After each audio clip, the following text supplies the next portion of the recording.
I'm BrianVee, and this is Why We Work. Today, I have the great pleasure of speaking with Tomoko Togawa. She is a Japanese bilingual voiceover artist, and I want to find out how difficult that is, how difficult it is to even speak other languages and do your work in them, but also I want to find out what the connection is between the voice, the career, and the character inside. Join me today in my conversation with Tomoko Togawa. I'm BrianVee, and this is Why We Work. Today I have the great pleasure of speaking with Tomoko Togawa. Good morning, young lady. Good morning. Thank you for having me. I was just saying that you two, the two of us, are on the same time zone. So most times I mess it up. So if I said, oh, good evening, and it was really their morning or morning and their evening, but I know you and I are on the same time zone because we're not far from one another. We're just across the water. You're in Japan and I am in South Korea. I thank you for coming on here, and I did a brief introduction to you, but could you fill us in a little bit about who you are and what you're doing now?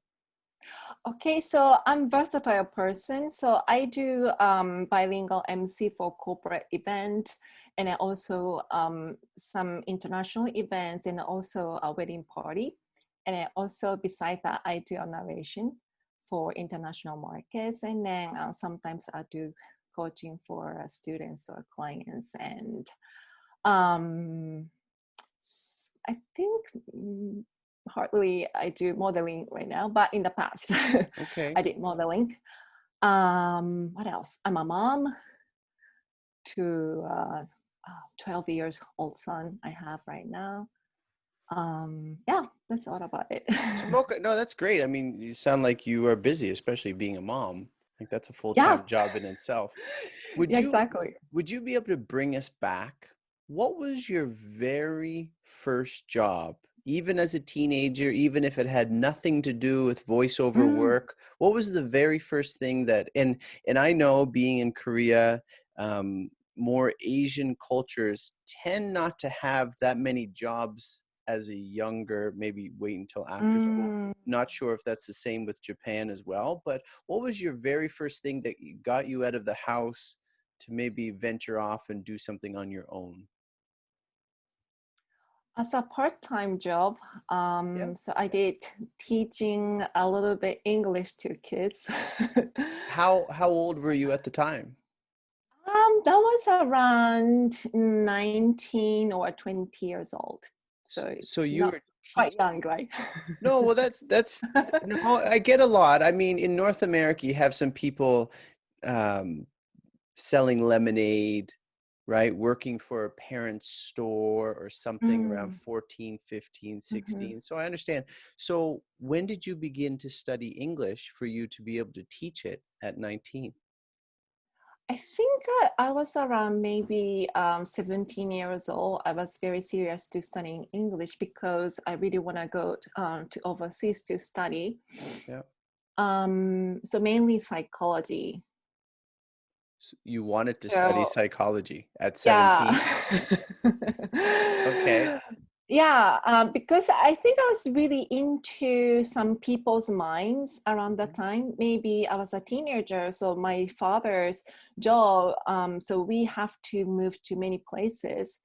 And then, so I had a lot of difficulties to, like facing to the teenager kids. Yeah, yeah. I'm probably meeting new kids all the time. It made Yeah, it difficult. Yeah. so maybe I didn't have any like confidence to, confront with the people because I was pretty shy. Yeah. So that So kind of forced you into studying more. mm-hmm. Okay. So when you started teaching, did you work for a company or was it just private? How did that? That was private.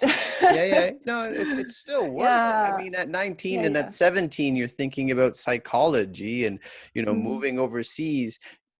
A lot of other teenagers are not thinking that far ahead. Mm-hmm. So after your initial job, your first job teaching, so this is around high school or 19's college, beginning of Oh, college? that was it, yeah, around the college. But I didn't go to college in Japan because Okay. I really want to go to overseas to study, as I mentioned. So where did you go? So I went to a cram school. You know what I meant? Like after graduating from the high school. Yeah. So the kids, I guess maybe cram try school, to extra cram school. studying. Yep. Yeah. Yeah, yeah. And for entering the college or university students, becoming the college students. And so I think applied for two really good universities in Tokyo, and then I couldn't get in. So that's the beginning of seriously really wanted to go to US or UK to study psychology. So I was studying at cram school specifically for entering into university, but I didn't really enjoy it. Yeah. Well, it's cramming, so I don't know how much you can really enjoy going to a. Oh, I didn't. But so I'm the only child. Yeah. So my dad was kind of trying to convince me to stay in Japan. Of course. So, You're right? his only child. Of course. So, and then I was trying to just, I think for 1 year, maybe he will give up. He would let you go? I was thinking, but so he was really, I think, kind of conservative. You know, I think in an Asian dad or father is usually very conservative, especially to daughters. Well, my daughter's 12 in 2 days, and I'm not going to let her go. See? Ever. So you know what I meant. Yes. So, where did you end up going, or what did you end up doing? Oh, you mean after school. graduating from high school? Yes, I went to after cram school. School. So 1 year I studied, and then so I told my dad, I said I really want to go to just abroad to study, and then he said, oh, again, just you can study in Japan's universities, and then I said I really want to just study overseas for a few years at least. And then, so I think we had a really big argument. So I didn't have a big argument. You said an argument. And I was just thinking, I wonder if it became a problem. So so looking back only a few years ago, how did you look at that argument between your dad wanting to keep his daughter, right, with what little I know of your dad is the best intentions, right? He just wanted to keep you, but you were like a bird flying out of a nest, and you just wanted to go and spread your wings. Where was the issue? Was it maybe your attitude about what he was trying to hold you back from, or was it his like inability or unwillingness to let you go? Looking back, do you think that, well, maybe, I mean, it worked out, but I think he just wants to monitor what I'm doing every single day. Every single day. That's about it. Yeah. So I mean, I know, he loves me, right? Of course, as a father. But I think, when I got to like 19 or a teenager, I just wanted to be independent, or I really don't want to be controlled by my, father. Because my mom is kind of like me. So, just you say, oh, do whatever you want, that's your life. But my dad said, your life is kind of depending on my decision or something like that. So who won the battle? Or how did it end? How did the battle go? I think, that's a really good question. So in the end, so he gave up. He said, okay, so that took 2 years. Do you know if he always knew that you would go, but he just wanted to show you how much he loved you by, holding on as long as possible? Like, because even I say my daughter will never go anywhere, and I'll never let her go, but I know in the back of my head, I gotta let her go. So like your dad, although conservative and loving and caring and stubborn and controlling every part of every day of your life, in the back of his head, he knew the day that he held you as a baby, one day he's going to have to let you go. Did he ever acknowledge that and say, I think so, but he have never said that. yeah, yeah. But when So he I sees you, he's never glad talk to see about. you. Yeah. I never asked him because Yeah. he just I think just gave up Yeah. to trying to just convince me to stay in Japan. And then my mom, I think it's kind of she's in the middle of Mm-hmm. us, Yeah. right? So I think she trying to just say let her go because that's her life, Yeah. I think it's a very international problem. You know, Oh, okay. Papa is letting go of their daughters, right? And or even the mothers not wanting to let go, usually of the sons, right? You know, you have a son too. So when your son's like, I'm going, mama, you'll be like, no, not my baby, maybe, right? Maybe. Maybe. I don't know. Well, in the middle of the life, it's like, okay, you can go. But when he's about to walk out the door, you Yep. might pull him back. Yeah, I might.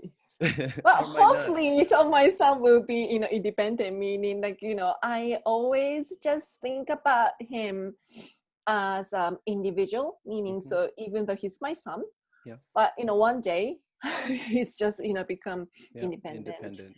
Yeah. So where did you go? Where did you end up Oh, going? that's a good. Thank you for asking. So I went to first Connecticut. Okay. I think you might know or not, Yeah. Yeah. Bridgeport. On It's the kind East of an Coast. industrial part of the city, and then it's not really safe area. I didn't know So until at I got there. 21, 22, you went to the United States all by yourself. Yeah, so 20. 20. Yeah, around. So almost like before 21. Did your dad shed a tear? I don't know. You didn't Oh, see? You well, didn't see as no far tear? as I know, so he never cried. Stoic. Yeah. Stiff upper lip. Mhm. I'm sure he did. I'm sure he did. Really? Well, I mean, I don't know. if he fought you for two years trying to hold you Mhm. back, then Yeah. when he finally faced defeat, I'm sure Mhm. it broke his heart a little bit. You Maybe never I know. did. So how was your experience in the United States and studying and being a free bird? Oh, so I didn't have any conversational skills Okay. yet. So I think, as you know, maybe in Korea, South Korea, and Japan is have the same kind of educational system. Yeah. So they like to study really hard. Good on the grammar, bad on the Yeah, conversation. yeah, exactly. So I think I just had really, really difficult time to Mm, just listening to what they're saying, teachers saying, or other, students from, yeah. I guess, so the area I went is maybe 30% of students are from South Korea. Okay. And then Japan, maybe 30%. And then Okay. Russia. Okay. Yeah, so it's kind of really interesting part I went. Well, And it's then, but anyway. something that I experienced when I was in Mhm, Canada in a job that I had and being here is you have to be commended. I mean, your dad may not have appreciated it at the time, but mm, it's a very brave and courageous adventure to endeavor on mm, mm, when you are saying, I'm not saying this about you, but you started studying English at 17, by 20 you're in another country mhm, studying a program in a second mhm, language. mhm, That takes a lot of gusto. That takes a lot of guts to do, like, to attempt it and to come out on the other side.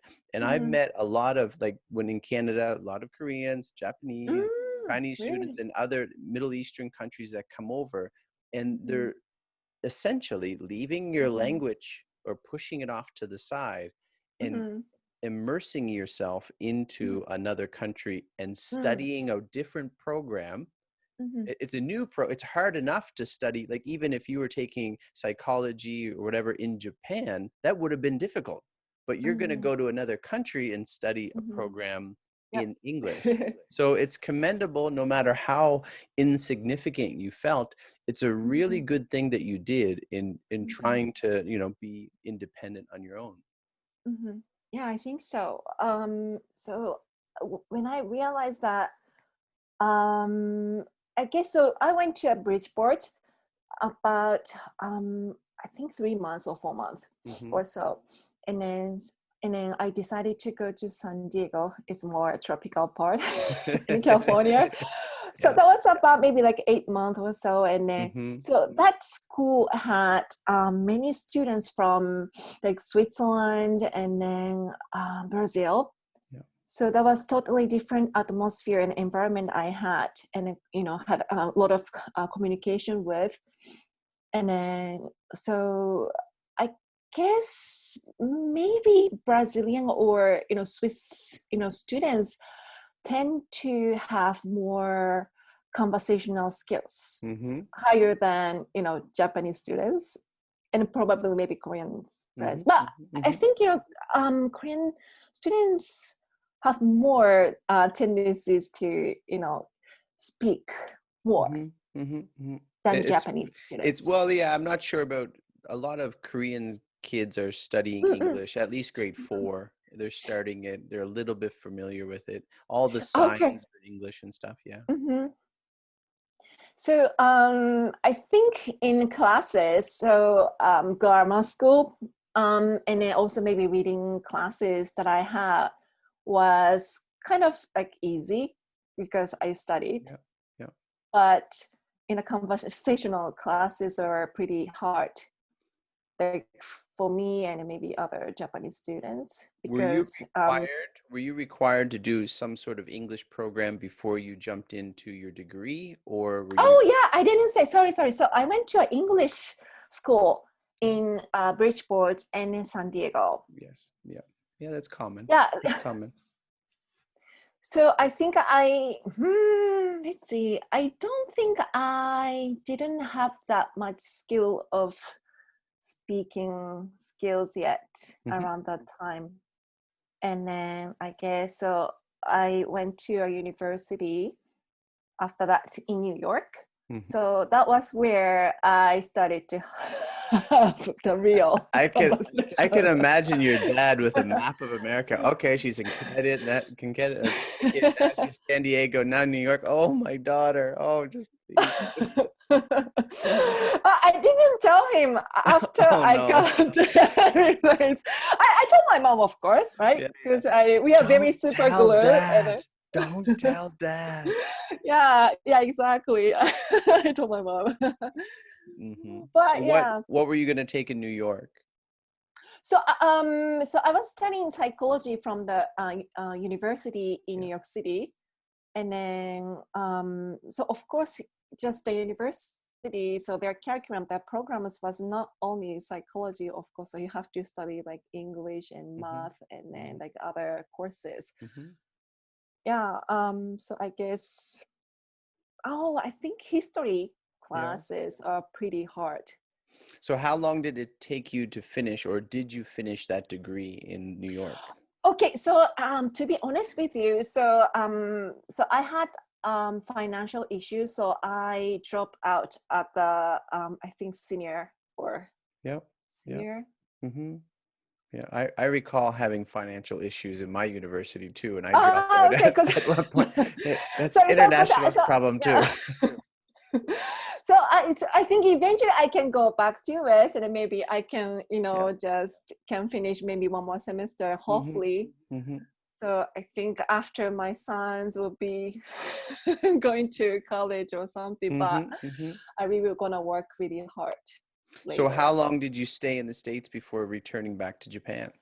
I think almost 10 years. Oh, really? So yeah. So the reason why, because I was dating with, my ex-boyfriend. Mm-hmm. So I was kind of like helping him his work. Okay. What type And of work then did you do? What type of work were they doing? so he was an IT company Okay. to providing management services to university or educational institutions. Yes. So basically what I did was like translation, of course, like I can do it for, Japanese, Yeah. market.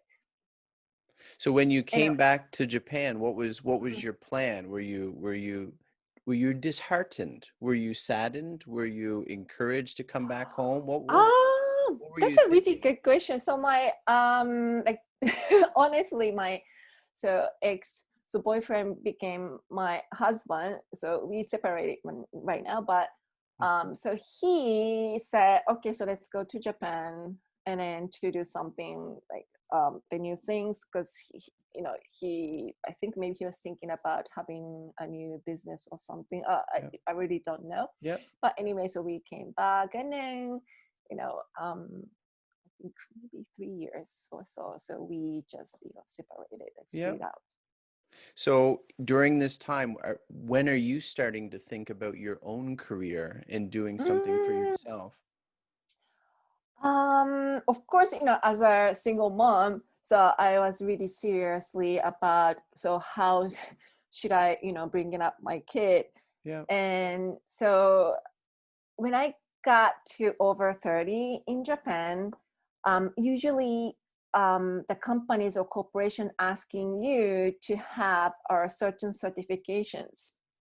So for example, so anything, but like TOEIC Yeah. or ACAN. Do you know Hmm. ACAN for English tests, like qualification, I think I or heard of it. Yes, I have no yeah. experience. So I didn't have any, of course. Yeah. Hmm. Yeah, but anyway, so first thing I was thinking about, okay, so I love like clothes, and then maybe I can work at some clothing shops, Yeah. apparel shops.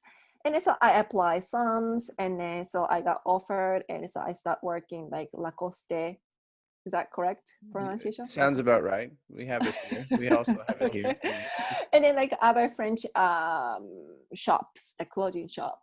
Yes.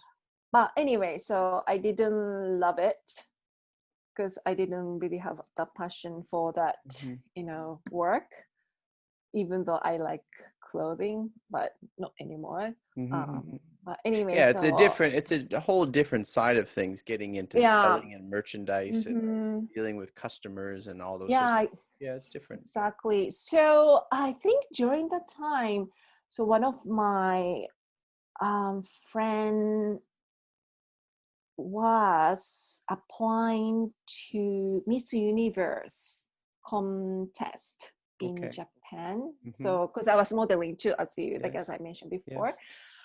And then so my agent's CEO said, like, can you do a translation or interpretation for Miss International sponsors? Hmm. And then I said, okay. And then so that that's where I started to doing interpretation. Taking it more seriously. Yes. Yeah. And then so I thought, okay, maybe so I can use my skill a little bit. Yeah. And then so I was like, okay, so what can I do? But that area I live is kind of a small city. Hmm. And I think it's not really easy to find a variety of jobs. Hmm. Hmm. So Tokyo has more, of course, but in my area, it's not that quite, You're jobs. lacking opportunity. Yes. Yeah, like yeah, exactly. So I was like, okay, so maybe I can teach English first. And then so I was like looking up Yeah. some corporation. And then so one of the big corporations, so I applied, and then they sent me back the reply.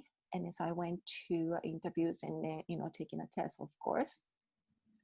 And then so I passed, and then so I start teaching for 2 years for students. How did you, I mean, you started doing that when you were 19. So how did you like it as a full-time job teaching Mm, people? Oh, teaching English? actually, it's quite fun. Yeah. What level Because were you teaching? usually for native speakers, so they study usually for like upper level. Mm-hmm. So as a Japanese, so I do teach from the beginner to Kindergarten. intermediate. Okay. So for adults too, I teach. So Tomoko, I don't want to take you through a journey that you may not want to go through completely, but what is it you do now that's it's kind of keeps you busy and keeps you active, whether it's completely into what you want to be doing or maybe you're doing something else on the side too? So I think I mentioned before about the interpretation. That's I started to doing interpretation for the speakers from overseas. And so I was really into the speakers, so very outstanding speakers from overseas, from every field. And then so I was, okay, I can do interpretation for the guests overseas when they come here. So live speaking events, you would be Yes, beside them exactly. or in a headpiece for Yeah, people? yeah. And also like the private sessions that, participants, the big events, a lot of participants comes and of course the guest speakers are, speaking on the stage. But besides that, so they go to a private session. So each participant or attendees can ask, their concerns or, something. So maybe their businesses So, to, the professional speakers. so nowadays with COVID, speaking engagements kind of dropped off a lot. I'm not sure about in Japan. What is it you do each day nowadays to keep yourself busy? So this year, so almost bilingual MC job. So of course, we can't do it. So I was doing almost like online coaching to clients and then students this year, and in narration. In narration. So you're Because doing voice. narration, voiceover, yeah. Are you doing English and Japanese voiceover work? And For both. What does that look like? What kind of materials are you doing the voiceover for? Oh, okay. So recently I did was for big cars company, automobile companies, for e-learning online narration voiceover. And then sometimes I do for characters, like for girls, because I think my voice was kind of like high pitch sound. So yeah, So they asked how me to do long? like girls. So this is relatively new for you. I mean, you've been speaking your whole life, but doing it as a profession, how long has it taken you, and especially for listeners listening to get into voiceover work, how long has it taken you to develop your voice and to know exactly what you're good for or what you're not good for, what you're qualified for, or maybe what is too much for you? How long does that take? I think I need more than 1 year because I've gotten many kinds of offers, and I'm just challenging by myself because which one I can be good at it or I'm not good at it, of course, like as you said. So I think probably like corporate e-learning narration was quite fun, or like commercial too. I Like for wonder, me, it was like fits. I wonder because you can hear people who have these soothing voices, or they use their voice in such a way that you can see they're very artistic or creative. Could you comment on what is the connection between, say, your voice? So I know for you, you describe yours as warm and friendly and trustworthy as some of the things that I've read about you. So how true is that to your nature versus it's just a complete act? Not saying that you're not trustworthy, you're not warm or not, but how close is that? And does that make you better, or does that just make you more creative or more of an actor? What is the connection between your character and your voiceover voice? I don't think I separated from my voice, because I believe in my authentic voice has, friendliness and then like trustworthiness and then warmth. Yes. So I'm very honest with my own skin. So It's I good. just Like, I don't mean, want to say like, I can act or something. yeah, well, But of that's what course, you would hear. Yeah. yeah, When, because some voiceovers, friends, so they can act like, even though they do, I guess, they do real, actress or actors, so they can do that. But like for me, is I don't think I can. mhm, mhm. So I just can deliver what I have. But Well, of course, like you probably could, but you would prefer to keep it true to your character. yeah, exactly. But so I think so I can, brush up my Mhm, skills more, of course. mhm. But because as you know, so I'm just like doing my process Yeah. to improve myself or my voice, every day. What is, Know what I speaking mean? of, yeah, no, I do. What is difficult about doing that in that process? What is difficult for you in your voiceover work, or Oh. even getting work in other fields such as modeling? um.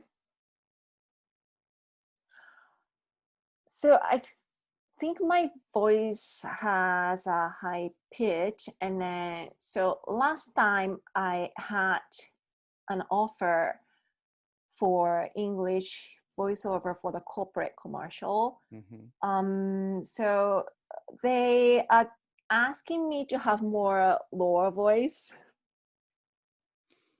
and then I tried to practice a Hmm. lot to lower my voice, because I think, like, as you know, so probably in US or in Canada, because most women have like have more powerful women, meaning like politician or more entrepreneurs, women, ladies, so they do have more lower, like low voice, Hmm.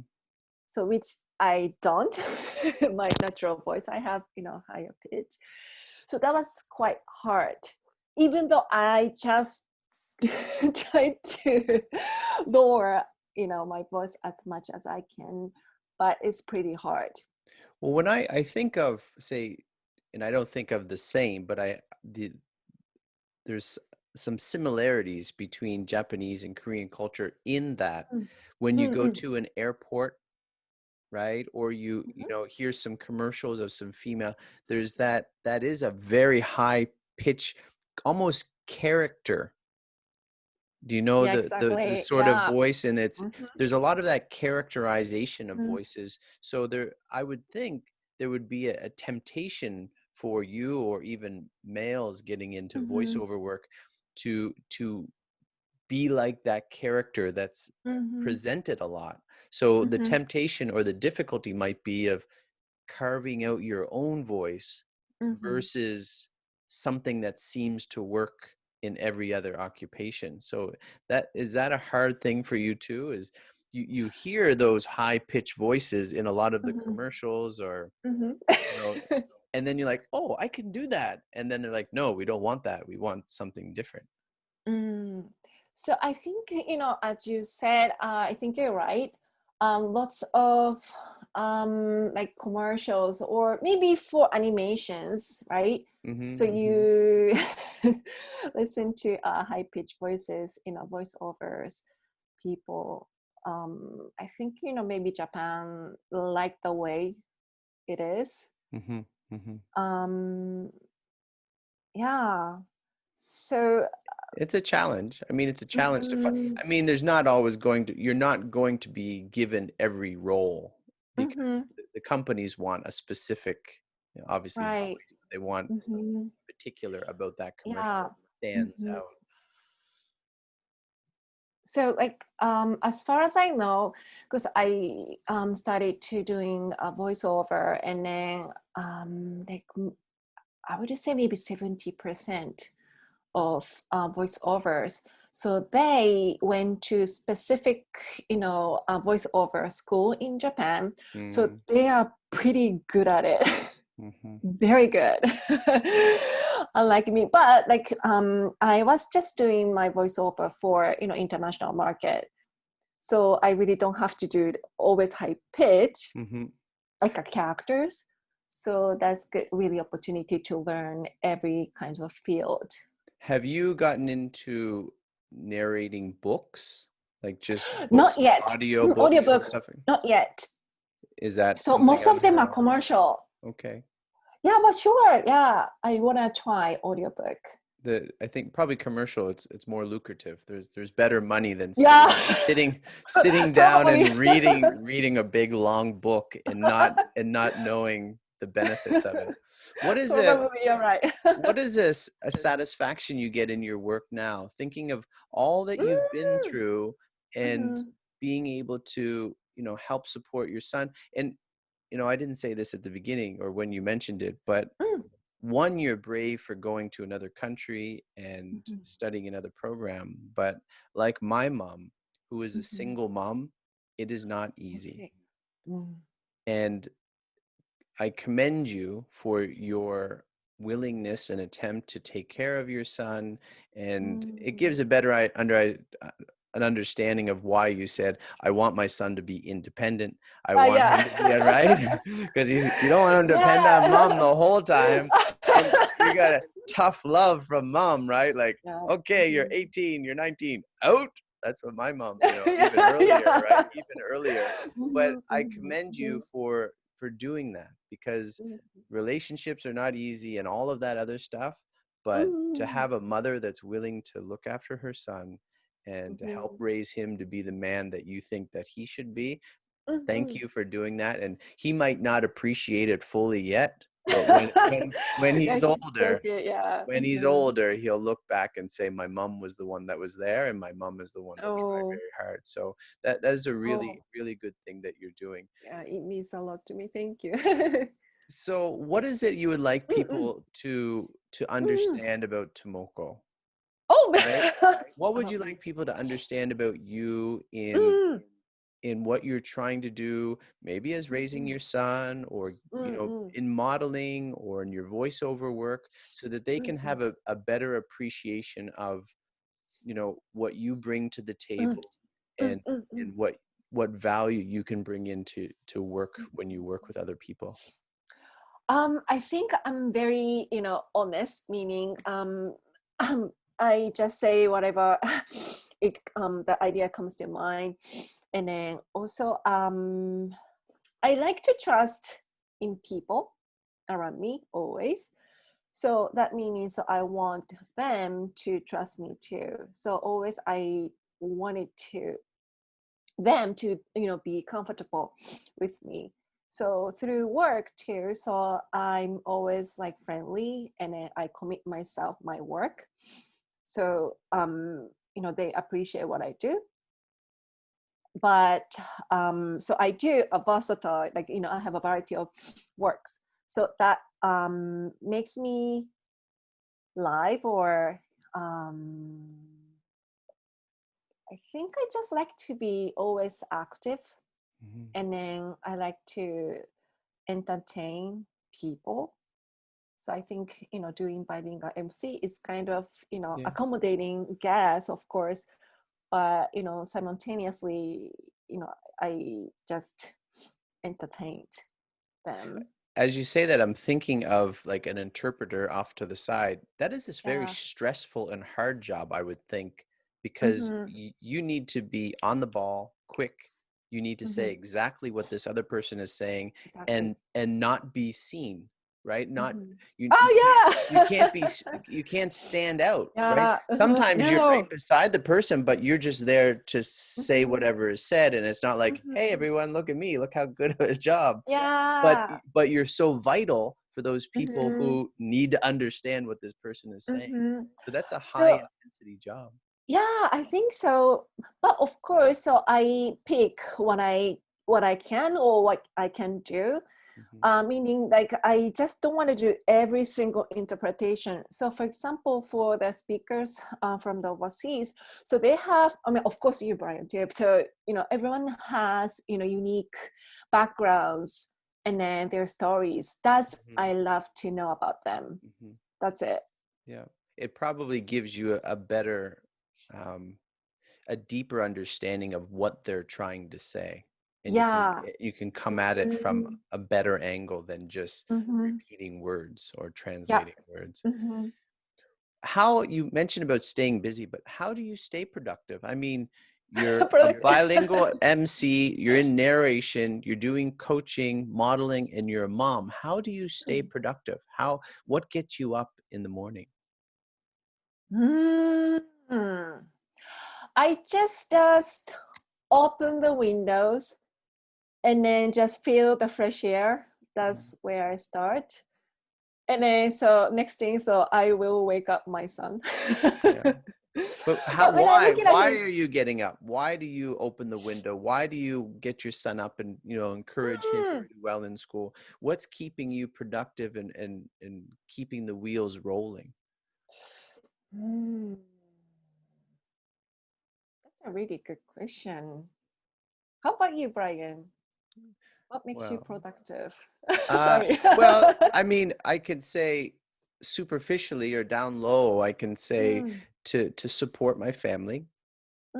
Right? That's keeping me going. A drive to do something more interesting, a drive to do something better, if it's with people, to meet more people, to learn more information, those things can be productive.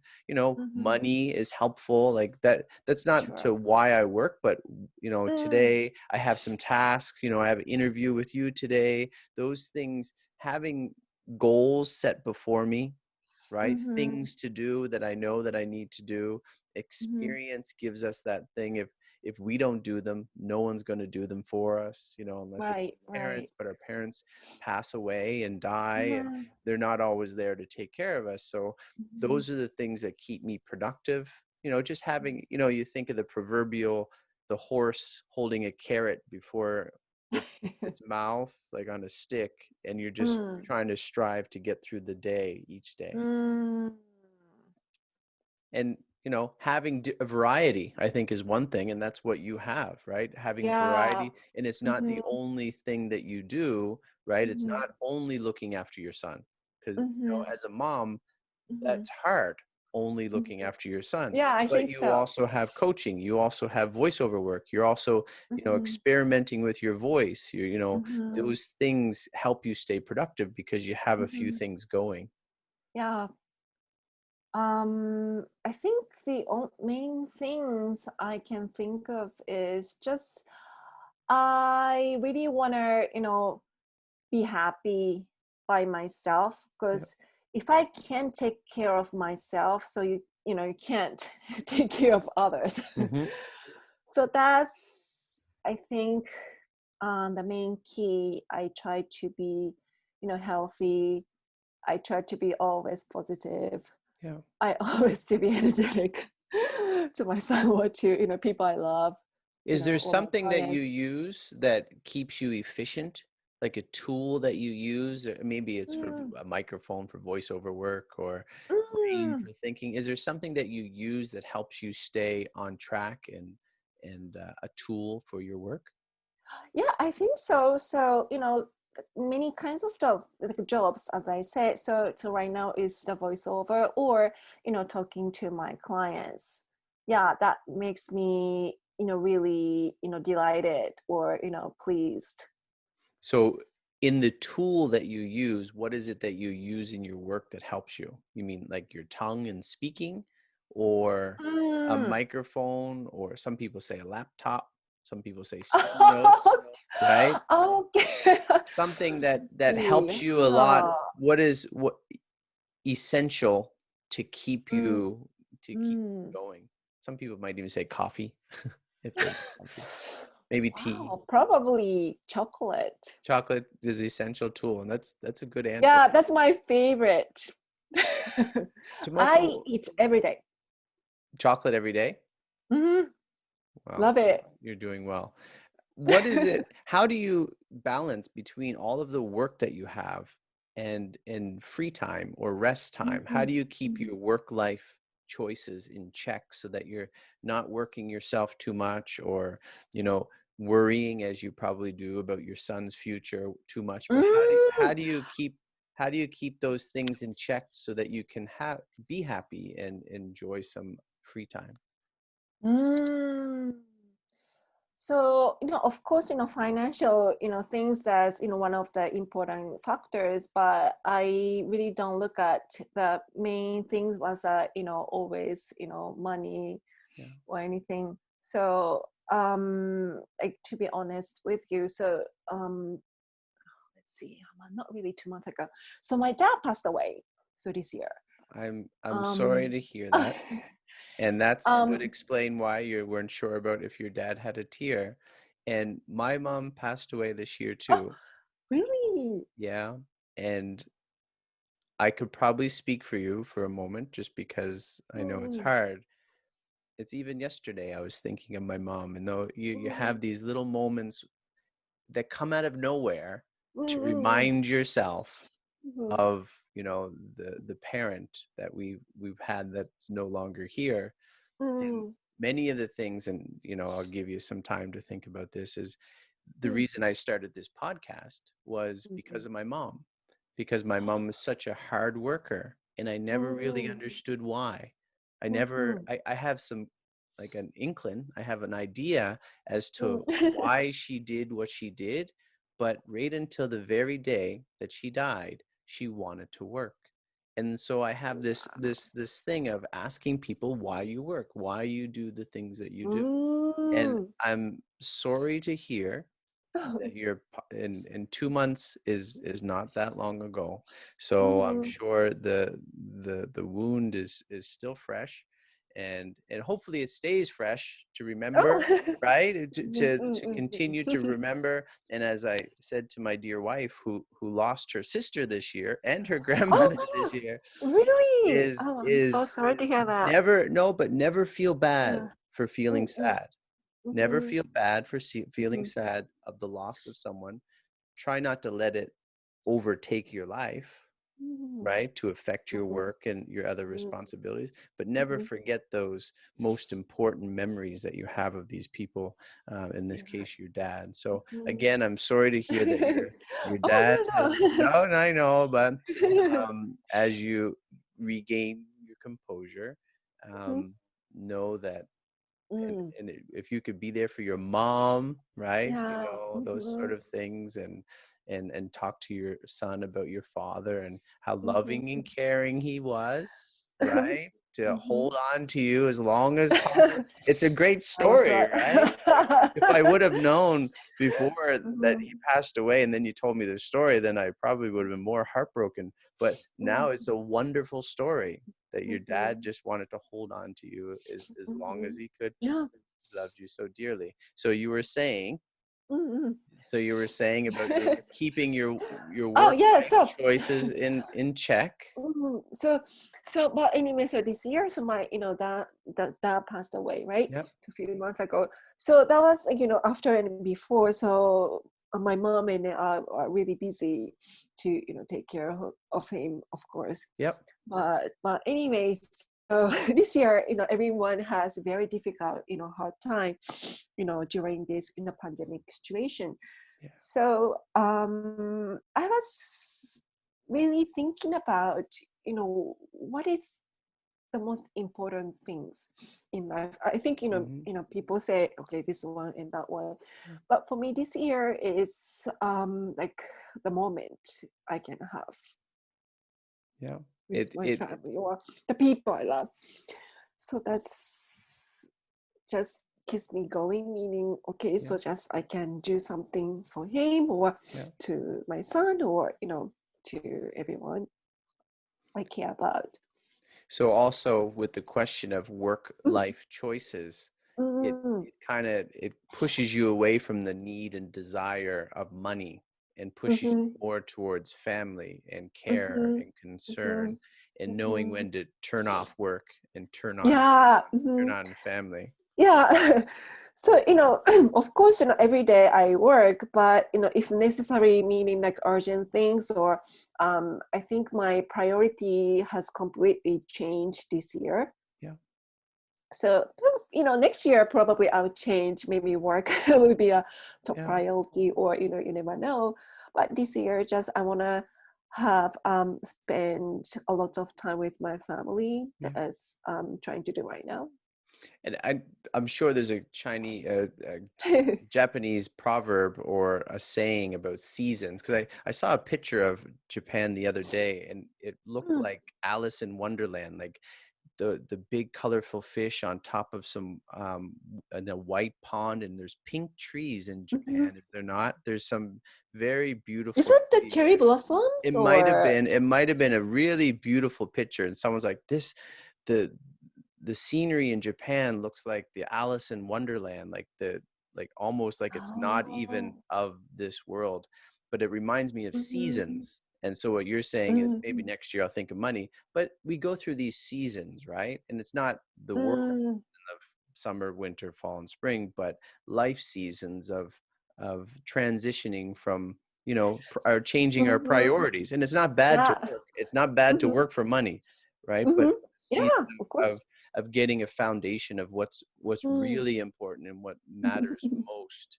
But we still got to work, right? Yeah, of course. That's that's Everyone, right? sometimes the unfortunate thing. Mhm. Tomoko, thinking of Mm. my listeners and the people who hear this, is there a tip, some advice you would have for people who are thinking maybe of yourself when you were 19 and you started to teach English for the first time, or Mm. changing careers or balancing careers? Is there any work advice that you have for people getting into work? Mm.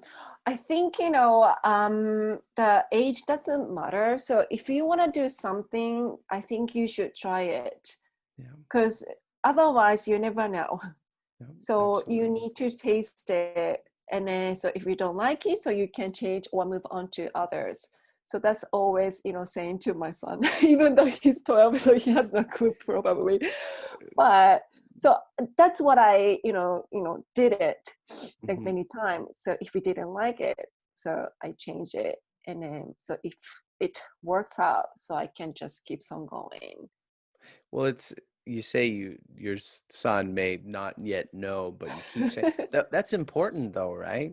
I mean, Mm. just keep, the little whisper, right? Straight, go straight. Like, what are you talking about? There's a term. Mm. Just in life, go straight, be honest, Mhm. be kind, and just keep reminding them of those Mhm. those character traits, those concerns that they will undoubtedly see in Yes. the future. And that's doing this too, for you to say that, right? To try Mm. things that you otherwise wouldn't have. I mean, it's sad to hear that your father has passed away and the difficulty that you had, but you went to the United States, right? You did something that Yep. you really want to do, and without doing that, Mhm. you wouldn't have your son, Mhm. Yeah, right? you're right. Right? Absolutely. And Mhm. regardless of how difficult our children are, most of us Mm. most of us wouldn't trade them for anything. Mhm. Right? No. Sometimes sometimes we would trade them for anything, but Mhm. most times we wouldn't trade them for anything. So Mhm. you're right. You actually live that of doing Mm. something that you wanted to do. And it wasn't Mhm. like I want to go kill people or Mhm. do something bad. It was I need to explore this for myself Mhm. and try it out Yeah. and experience this, and reminding our kids, our children, our listeners, Mhm. like that's very important, right? Don't be afraid to try something Yeah. because Yeah, no one in your exactly. family has done it, right? Mhm. One Yep. of those things, Mhm. especially for work, I think is important. Tomoko, is Mhm. there anything, it's kind of hard for people to say, but is there anything that you wish you would have known that you can Mm. tell other people? Or even, I think the question, something that a Mm. mistake that you might have made that Mhm. you don't have to divulge the mistake, but just something Oh, okay. you Mm. learn from, you wish you would have Ah, known. let's see. So I was thinking about the one person in my family.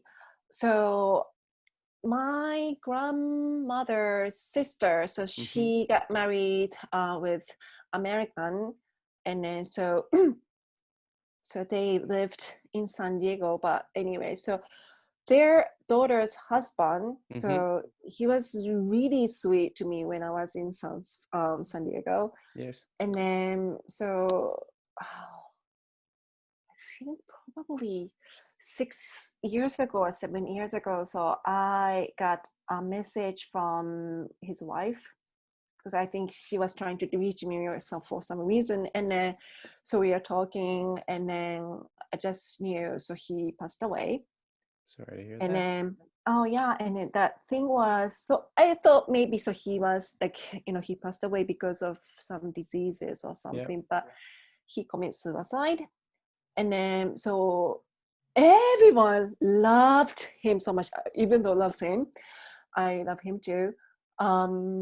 But so I was just thinking, so he was such a lovely, friendly, and a considerate, just heartwarming, Person, person. And then, so I just like thinking, so if the time goes back, I just want to say more, thank you, or, appreciation or gratitude to him. So that's, I always think, so if you think or feel something, you just say it the moment right now.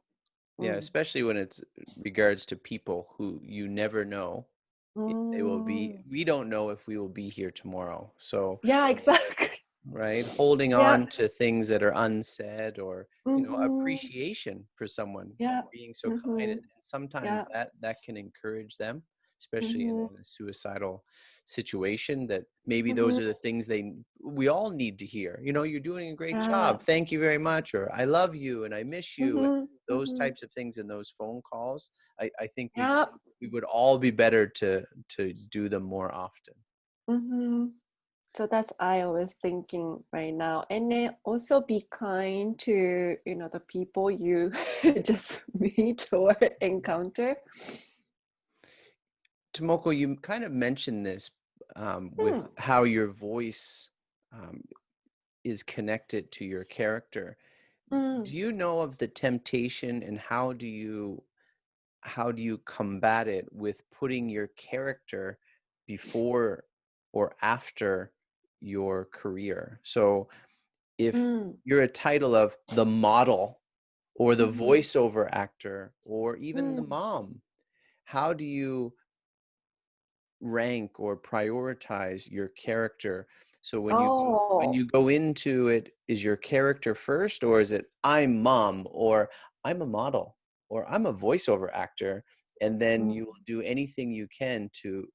So you think of people who want to be president, or they want to be a politician, or they want to be an actor, and they'll do whatever they can to get that career going while leaving their character behind, or good personality traits. How do you fight that temptation of trying to get your career going versus bringing your character through everything you do? Because I think depending on the days that I do different work, so each day is totally different. So if I have to do coaching, so I'm a coach, or on the weekend or Sunday. So my son is, of course, a day off, so we spend some time. So I'm the mom. So yeah, it's every single day is totally different role I have. Yes. So I really don't say, okay, so this one is a top priority, so number one, second, and third. Yeah.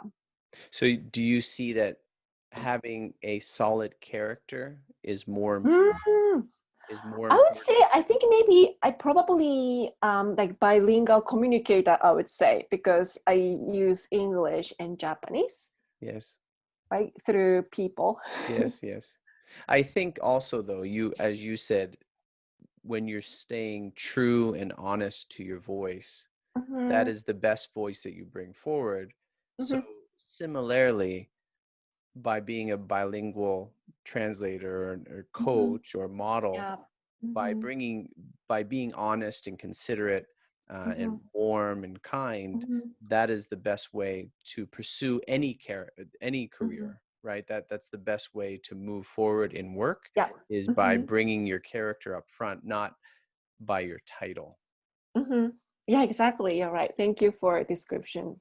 Yeah. Tomoko, I know that you mentioned about wanting to continue your education. How, for listeners, how do you place the importance of education, even if it's not, Mm, formal, like a 4-year degree or something, but mm, mm, mm, mm. you're doing voiceover work where you're learning on the job, right? A Yeah. lot of that is not Mhm, necessarily certificates or degrees, but mhm. it is education. How do you um, define the importance of education for Mm. workers? I think in Japan case for education, they are forced to study, but when you become adult, so I think education is just forever things. Yeah. Just if you want to improve your life, so you need to educate yourself always. That's my Life, definition. Yeah. lifelong learning. Yes. Yeah. Yeah. It's very Exactly. important, especially Yeah. as we get older and we have children, and they're Oh bringing their yeah. homework home, and we're like, I don't know, I don't Yeah. know the answers to this sort of thing. Tomoko, is there anything else you would like to add or suggest, or some words of encouragement for people who maybe lost someone? It's been a tough year, or Mm, changing their career, or looking at education and maybe discouraged in something they have to do if they have a mm, passion for something, in something that they would like to work in. Do you have any words of encouragement? mm. Because I think probably life is not that long, but in terms of the length of the ages, so I think you can live longer in general. So I think just always keep positive, like be positive, and then just do everything you can. Yeah, it's important to, Yeah. we always, if there's a problem, right, Mm. we tend to focus so much on that problem versus all of the other things that are going well. and Mm-hmm. and nine, if we ever wrote lists, two Mm-hmm. lists of the bad Yeah. things and the good things, the Mm-hmm. the good things in our lives Mm-hmm. most always outweigh the few things that are going wrong. Mm-hmm. So it's and that's thinking positive about these things, right? Or even changing a bad into something that's good, right? Mm. By, as my example of the passing of my mom, you know as hard as you can never replace a parent, Mm-hmm. I've learned a lot of things about myself. It makes me Mm-hmm. reflect on all of the things she tried to Mm-hmm. do for me, and Mm-hmm. appreciate her and miss her more. And it's unfortunate, as you said about your relative who passed, sometimes Mm-hmm. the pain and these experiences, they're necessary to allow Mm-hmm. us to realize these things a little bit more. But then Mm-hmm. we can pass this knowledge on to our children. So for Mm-hmm. you, I'm sure it's the same with the passing of your dad. You can Mm. reflect on your dad and just think, how loving and caring he was, even though it seems so strict and, Yeah. and hard at the time, but you wouldn't Mm-hmm. give it up for anything else. Mm-hmm. Tomoko, how can people reach you? How can they get in contact with you? Just like look it up from Google. So just hit bilingual MC, and then also English narration in Fukuoka. So you can find me because there are blogs. Yes. So right now, so I'm working on my website right now. So I've been to Fukuoka a few times for getting really, yeah, oh, from to get Korea, visa, South Korea, right? Yeah, yeah. well, Oh, we used to go there to get our visas, so, but we took the speedboat across. I forget what it's called, but oh, yeah, yeah. Uh-huh. it's very quick and a nice Yeah, place. yeah. And Japan is such a lovely place. My dear wife loves it. She has an uncle who lives there. Oh, He's a really? professor there, and she loves going there and Oh, that's visiting. wonderful. Very organized and very clean. Oh, yeah, yeah. In Japan, it's always. Very much so. Mhm. Tomoko, last question that I have for you. Okay. Why do you work? Why do I work? That's a really good question. Um, I guess through work, you can experience a lot of things through people because always interacting with people. So I think you can learn something really important lesson always. And of course, right now is you can brush up your skills. Well, Tomoko Togawa, I appreciate you and your work, all the things that you bring to the table in your bilingual services, your modeling, your coaching, and being a good mom. I appreciate Thank you. you and all that you're doing. Thank you kindly for coming on today. Thank you for having me. I really appreciate it. Thank you, Brian. You're welcome.